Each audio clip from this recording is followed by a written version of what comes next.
તો તે વખતે પ્રમુખ સ્વામી મહારાજે વાત કરી ઠાકોરજીના મારે દર્શન કરવા છે, એ સૌથી પહેલો વિચાર આવેલો. એમણે બીજો પ્રશ્ન પૂછ્યો કે તમને એવું ના લાગ્યું કે હું પાછો કેમ આ દેહમાં આવ્યો અને ભગવાન પાસે હું પહોંચી શક્યો નહીં? તે વખતે પ્રમુખ સ્વામી મહારાજે વાત કરી ભગવાન અખંડ અમારી સાથે છે.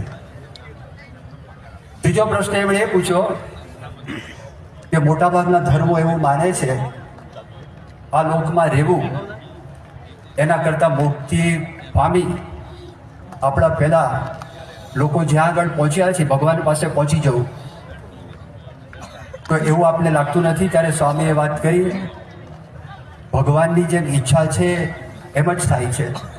ત્યારે એમણે વાત કરી કે સ્વામી બધા સંકટો બધા પ્રશ્નો ત્યાં આગળ આપણે ભગવાન ઉપર છોડી દો છો.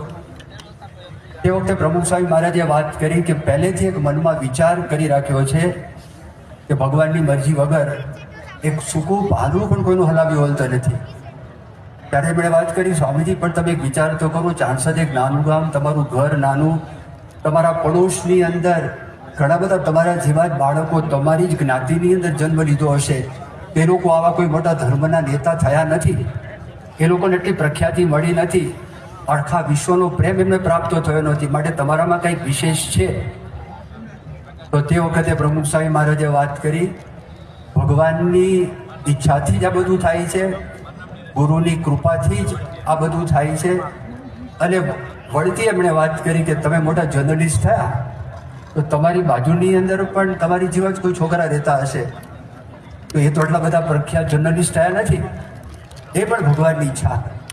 ત્યારે એણે કીધું this is very unusual thing, આ કોઈક અસામાન્ય વાત છે કે સ્વામીજી આપણા દિલમાં કોઈ ડાઘ નથી, આપણા દિલમાં ભગવાન છે, ભગવાન જ પ્રધાન છે.